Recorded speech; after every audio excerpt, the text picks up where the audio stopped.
What's up guys, my name is Ace, and the Cx9 SMG is finally here in Modern Warfare as well as Warzone. So in today's video, we're going to be breaking down all of the stats. I'm going to be comparing it directly to the Mac 10, since it is super comparable to the Mac 10 when it comes to Warzone. And I'm going to be sharing my opinion on this, as well as a couple great attachment combinations for Warzone, one of which is incredible and very surprising, so make sure you stick around for that one. But let's hop right into the stats and comparison with the Mac 10. And we'll start it off with some basic damage stats. In the maximum damage range, the Cx9 is going to be dealing a little bit more damage to the torso than the Mac 10 at 24.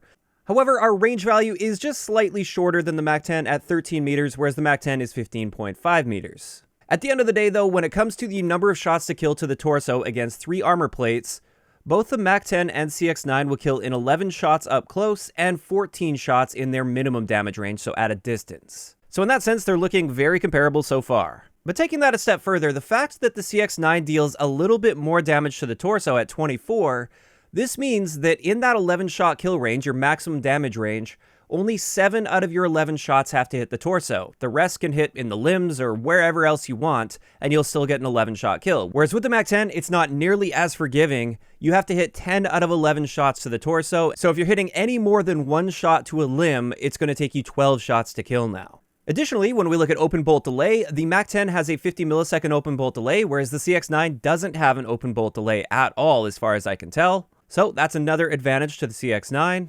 Then when it comes to rate of fire, the Mac 10 does have a slightly faster rate of fire at 1,111 rounds per minute, whereas the Cx9 is 1,034 rounds per minute. Really though, these are both incredibly fast fire rates. You are going to be spraying rounds out there very, very quickly with either of these guns. But what this all means for our pure time to kill potential to the torso, this is without the open bolt delay equipped, so if you want to add that open bolt delay from the Mac 10, feel free to do that for yourself. But when it comes to pure time to kill, the Cx9 does kill very slightly slower than the Mac 10 at 580 milliseconds up close. However, this is still a very solid and competitive time to kill for an SMG in the current state of Warzone. And also, if you are somebody that likes to factor that open bolt delay into your time to kill, then technically the Cx9 is going to be killing faster than the Mac 10. It's also worth noting that our long-range time to kill isn't too bad for an SMG. It's 754 milliseconds, which, assuming you can hit your shots, that's actually relatively competitive with a lot of the assault rifles now in Warzone. But finally, let's have a look at our headshot effectiveness with the Cx9 compared to the Mac 10. And it turns out it's actually quite a bit more effective. In that maximum damage range, right up close and personal, with the Mac 10, you have to hit 4 headshots mixed in with torso shots to reduce it down to a 10-shot kill. Whereas with the Cx9, you only have to mix 2 headshots in with torso shots in order to get that 10-shot kill. So headshots are going to be much more effective with the Cx9. So overall, looking at these stats, the Cx9 is quite comparable to the Mac 10, but it is a little bit more forgiving and you don't have to deal with an open bolt delay. So I'm actually really liking the looks of the Cx9 so far, but that's just looking at damage and time to kill stats. Now let's have a look at a recoil comparison. And just to keep things equal, I did a 20-round recoil plot for each of these guns, since the Cx9's base magazine capacity is 20 rounds. So with the Mac 10, I was only firing 20 rounds as well, so we have an apples-to-apples comparison here. And as you can see here, the Mac 10 has quite a bit of side-to-side bounce. Not quite as much vertical recoil as the Cx9, but way more side-to-side bounce, which is much harder to compensate for. As a result, I actually consider the Cx9 to be quite a bit more accurate than the Mac 10, even though it has a higher magnitude of recoil. It's much easier to control and predict, in my opinion.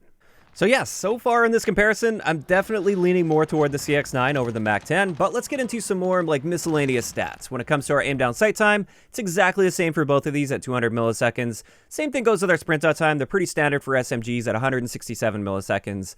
And then finally, our movement speed is actually equal between these two. I was a bit surprised. Normally, the Cold War weapons have a little bit better movement speed. However, keep in mind, this is without any attachments. When you start stacking attachments, especially like the 50-round drum mag on the Cx9, since it's a Modern Warfare weapon, this tends to hurt movement speed much more than the magazine attachments on the Cold War weapons. And therefore, fully stacked up, that is one issue that you may run into with the Cx9, is your movement speed might not be great if you're using that 50-round drum, which you absolutely should be with the insane fire rate of this gun. Otherwise, you're just going to be burning through mags way too quickly.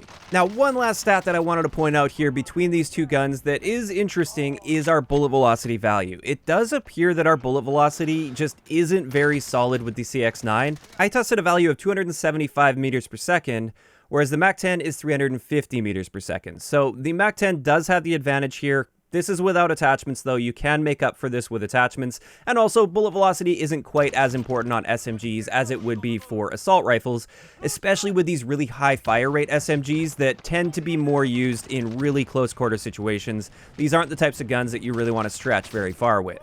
But overall, just looking at that comparison between the Mac 10 and the Cx9, I gotta say, I'm leaning more toward the Cx9.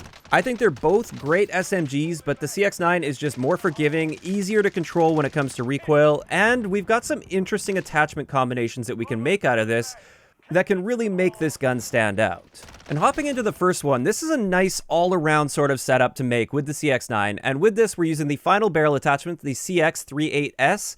This one has an integrated suppressor. It helps with recoil control, bullet velocity, damage range, all that good stuff, everything you want out of that. We've got that all built into this one attachment, so that actually saves us an attachment slot so we don't have to use a suppressor on top of that since it's an integrated suppressor. But after that, we're using the CXFA stock. This one's going to be helping primarily with our aim walking movement speed, so we can strafe side to side faster, and that's great for helping us evade shots as we're in a gunfight and we're strafing back and forth. Then we've got the Misc foregrip on this. Now, I wanted to go commando initially, however, what I found is this just hurts your movement speed way too much combined with the 50-round drum mag, and it felt pointless to even be using this as an SMG because its movement speed was more like an LMG at that point. So instead, we're using the Misc foregrip, which still helps with recoil a good amount, feels great there, and it also helps with your hipfire accuracy, which is an excellent bonus for an SMG as well. Then, of course, we do have those 50-round drum mags on there. That is just a given with this gun. You should always be using that in Warzone, assuming you have it unlocked. And then finally, we have the Cx9 clutch grip, and this one's going to be helping with our recoil control as well.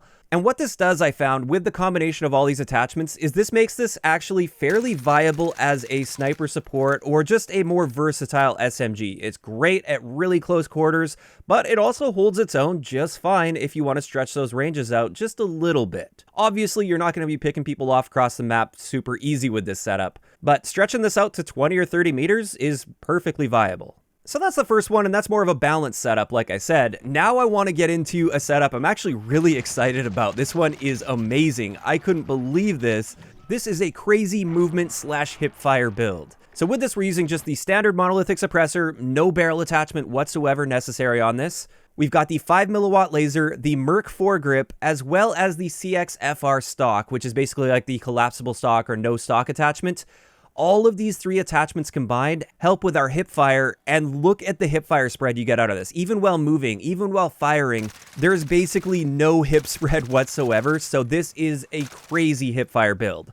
Obviously, I didn't mention also we're using the 50-round drum mag, that's just a given. But with this setup, on top of this crazy hipfire, we also get an incredible movement speed. So for those close quarters fights where you're challenging somebody within the same room as you, if you've got really cracked movement where you're slide canceling all over the place, jump shot, and doing all kinds of crazy stuff to evade shots and hip firing back at the enemy, you're going to be such a hard target to hit. And for all you movement gods out there, I highly encourage you to check this setup out as your close quarters secondary weapon, because it's just incredible at movement and hip fire. Now, having said that, this obviously is going to be limited if you're trying to stretch the ranges out. The recoil control is going to be a bit rough. The aiming stability also going to be quite rough. And therefore, I would definitely pair this with an assault rifle that you feel comfortable with at mid to longer ranges, because this gun is really just designed for close quarters combat. But yeah, with that, that's going to wrap it up for today's video on the Cx9 versus the Mac 10, as well as some of my favorite attachment combinations that I've found so far. Of course, I'd like to hear from you guys in the comments section below. What are you thinking about the Cx9 so far in Warzone?